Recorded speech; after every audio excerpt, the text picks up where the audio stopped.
this type of composition overall with the Vice, but they are already going for pressure towards the C site, and Alvin Boy's already down. That fault line really just doesn't come quickly enough. That's the tough part for TSM with this comp having to be a bit more reactive.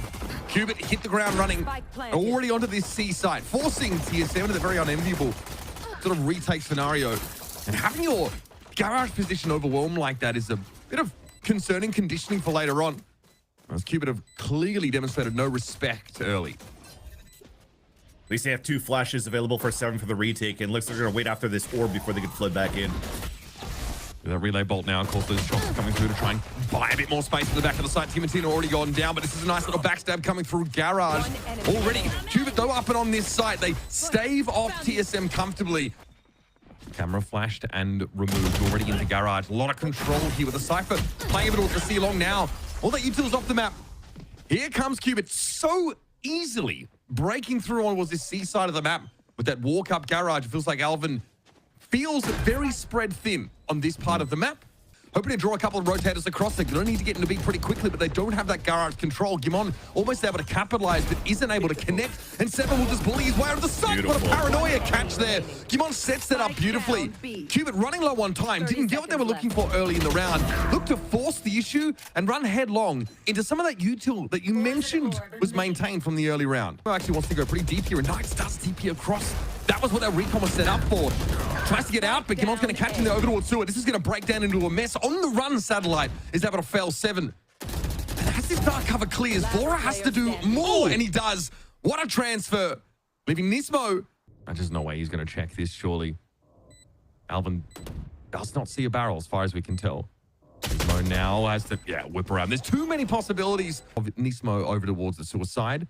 Timo's got such a nice backstab position. He's given up the game. Doesn't even get a kill for it. Timo, at least just as the smoke blooms, is able to find one. This is going to throw a spanner in the works now for Cubert. 43 seconds, and they're headed up towards A. Take, though, on the A site. Never an easy prospect.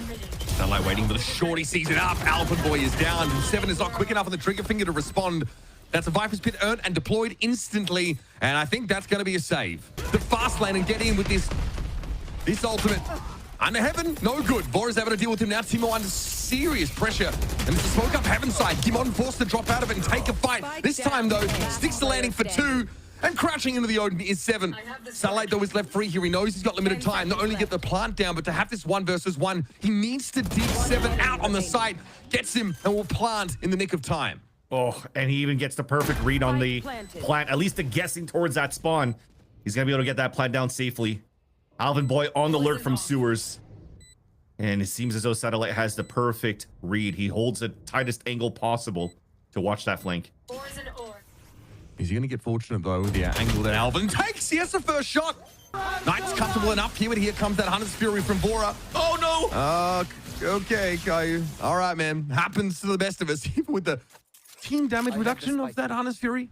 Still takes Knights down. He was peppered heavily on that B side, and still no plant. Re-clear with the Owl drone, spots Caillou on the walk up. Now you've expended your 2 big also try to take over that B site. Thankfully, the Viper's still up here. It will at least screen out the A connector that allows for you to plant into B. Timo just waits on this one. Caillou is lit with Vora. Not quick enough, it doesn't seem to matter. Low health, he takes Nismo down anyway. Now Caillou's got some amends to make, it's safe to say. Low as he is, Paranoia does connect, and from above, it's Timontina with the RKO. A little unfortunate there, as Nismo, frankly, is given a stay of execution. Timo thinks about it, but no tailwind available for him. Nismo eventually falls, but Knight's got a nice little angle here. With the last bullet, he's able to complete that splay transfer. Now in the pit, you've got to dive if you're TSM, and it's difficult to say the least. Vora up to the task, or at least feels that way. Full post-plant positions now taken up for Cubert. Vora knows he needs to fight into mid. Yeah, I like that. All of TSM had to group up behind it now. Redux is under pressure on the site. Inside a smoker thing, Nismo was or Paranoia, it's hard to tell. Looks the same. They get ruined instantly. A lot of patience there for TSM. Called up like a spring. Explode onto that C side, and Cubert Academy have nothing to say about it. So far, at least. You nailed it. It was that Paranoia from GMD. Opened up that site. Great util by TSM again. Knights is going to have to have a crack at this one way or another time. Has been ticking. A retake wall. No longer relevant here. Not particularly useful, but okay. Knights is just going to find 2 with a classic. He's given his team a chance Satellite hoping to follow up. Playing for Satellite. Here. We're going to plan for Cubert at all. Well, at least he gets that kill. Okay. Now, though, those close plant positions being taken up with him on the soul. Anchor swings on it, but Knights has been sharp with these moments of the course of this game. Just put Cubert still within striking distance. Timo's going to be overwhelmed there. Caillou doesn't waste any time. Doesn't wait for the cloudburst to expire either. Just gets in there. It's on Vora. Might even capture on the 2 here if it's done correctly and not too shabby. Here's the jump in by Timotino. They have site control straight away, but Caillou's able to hold his ground. Still tough to anchor against this kind of pressure. And now on the other side of the smoke, Redux will wait. Still a tickle, still a tap, still no stick. TSM sent Alvin out of the smoke. And Vora's able to find Redux at least with a shock dart. Please plant some point. No? Okay. Razorvine on the floor. He's been cleared. Let's to give up the attention, but Seven's able to deal with this as he goes for the swing. Arc there. It was in the hands of Seven as he was looking for the opening, but he is very low. Lucky to get out of there alive. Alvin Boy wants to push up on the site, but he's unaware. I think the Knights is tucked up in that corner, or he can't do anything about it. Great flash. That is a very good flash. And a Caillou V7. And the fault line. Tough to play off your own fault line in this day and age with weapon uptime, but it is something that Seven has access to. I like this. Hides away from the recon. Might be looking just to disrupt the Planetaire. What? Huh? Here in Cube might try and disrupt this, go for something before TSM can get set up. Yep, straight into the side. There you go. Alvin deals with Redux instantly. And there's not much you can do after that. Knight caught inside the side, knows he's going to be dealing with this util. Alvin's already done his job in this round. This time, Timotina's got a much safer place to play from, and yep, we have, of course, a Rolling Thunder earned in the prior round by 7. You're cycling smoke still right now for Cubert. You can still tap this spike and force the push. Fault line. Timo's going to run on it in. He's taken down, but shaved him on the opening he was looking for, and now he is all over it. Knights is in trouble. Extending that far yet. I don't know if he heard the sound of Satellite pulling out of that position. Here's the relay bolt, though. Cube knows they need to get Redux busy down mid. And that, of course, was an attempt at a defuse for Caillou that is, well, predictably spammed on out. TSM now have full control of this game. And it's going to be Caillou that's tested first. Good for one, but the rest, though, could be an issue. Nicely done by Caillou. The paranoia comes in a little bit late in the day, but Gimon is still able to salvage what could have been an ugly situation. Regardless for Cubert Academy, though, it puts them at parity, at least in this round. 30 seconds left. Knights will be waiting for an opportunity to step up here, expecting that pretty standard push towards the left side. And Timo's going to deliver it to him, just maybe not in the timing he would have liked. Gets info, but takes a bunch of damage as a result. And ultimately served up the Timo on a silver platter. It's on Satellite for the map. Just play for stats. Yeah. Play for the next map, brother. Okay. Timo was the low health player, so he's picked off easily with a body shot. But Vora and Gimon will be holding hands until the end of time, and they wait for Satellite to present an opportunity. TSM convert on their map pick. Haven comfortably their way in the end. Still tucked into that A side, and Gimon is always finding some kind of devilish timing. He finds Caillou, but it is traded out eventually, as Nismo was waiting for him kitchen side. And this seems to be more than enough to give TSM the go signal to work onto this A side. And that tough part for Cubert, because they lost mid control, they have to stick on a 2-2 sight hold on both extremities. So you can walk contact for TSM. There's only one person watching the contact, and that's Redux.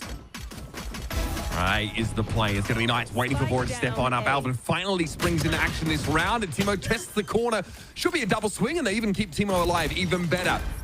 Trading would have been worst case, would have still been fine. Paranoia, though, head first, run into, and eventually Alvin is going to see Satellite enter that smoke. To late round lurk from the Viper. Going to have to happen sooner rather than later. There it is. The trades start to get broken up, though, as the tailwind comes in from Timotino. He doesn't get what he needs, but he breaks crosshair placement enough for TSM to take these crossfires.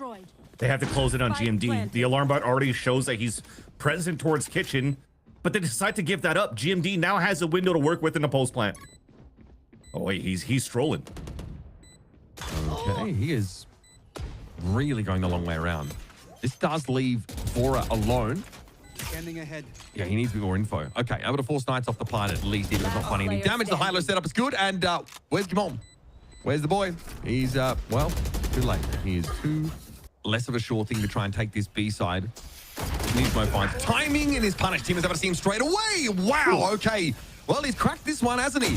Satellite wants to just forget about it. Don't Leave your guns at home. Come on away. He's able to jump. It's a mosh pit in play that makes it a bit awkward. 7 drops down off of Yellow and behind the wall. Timo thinks about the shorty for a moment. It's Vora for 7. Nice taken down as Nismo on the other side of these boxes. Timo just cleans him up, man. Not able to double down on this occasion. That's what you want. TSM expecting a fight. Cubert at least trading evenly until now, and just the stinger. That little double back from Alvin, maybe realizing the inserts. It's been pinged out, and yeah, oh, wow, it gets a 0 point. Oh, Nismo's going to check. Oh, Gimondi's able to capitalize on that fake TP to spawn. And then he just tears strips off of the remaining Cubert players to try and challenge him. We'll stick the plant here despite the snake bite. Oh, and an my Alvin God. boy just wrecks them. Knights has to do it all here, and frankly, he never stood a chance. As we know, the correct call. Oh, no! Oh, that's disastrous! Oh, he gets another one! Dude. Everybody walking into the crosshairs for Timotino, and Nismo just got CS there. Swinging out, going for a knife timing, and it's the exact worst time to make that peak. And there's just a sense that Cubert not supposed to win this map.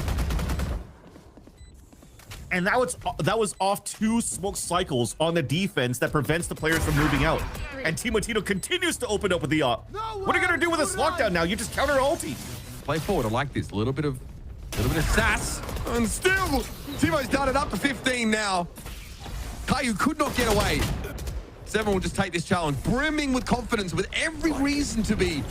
Here comes TSM. Oh, God, it is a slaughter. And he's creeping closer and closer. Dangerous! Bro, and Util. I think he had Util in his hands out. He had his hands out. Nothing in them, that's the problem. 0 to show. And all of a sudden, TSM is getting timing across the map.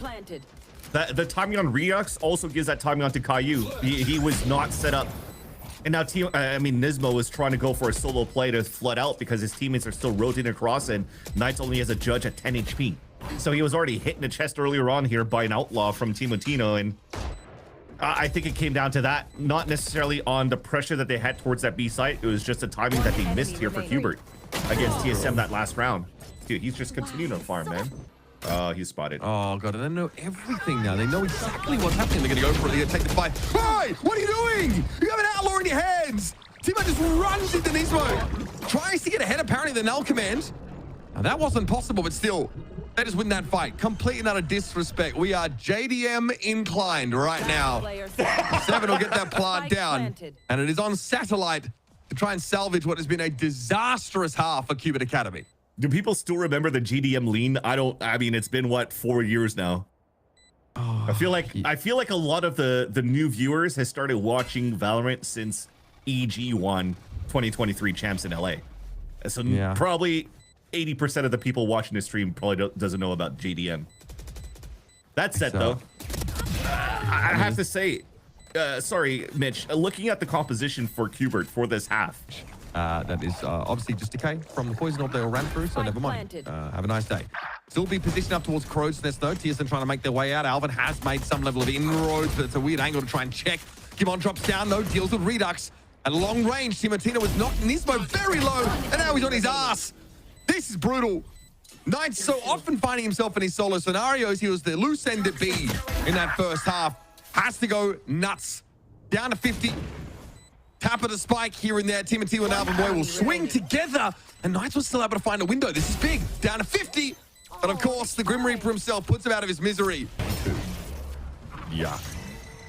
All right, here's 7 trying to get ahead of the game. I respect it. Sometimes you let the game come to you. Timotino hoping to do just that. Gets off the line, but runs into Knights. Now a bit of pace being played with for Cubert as they realize this is their last chance.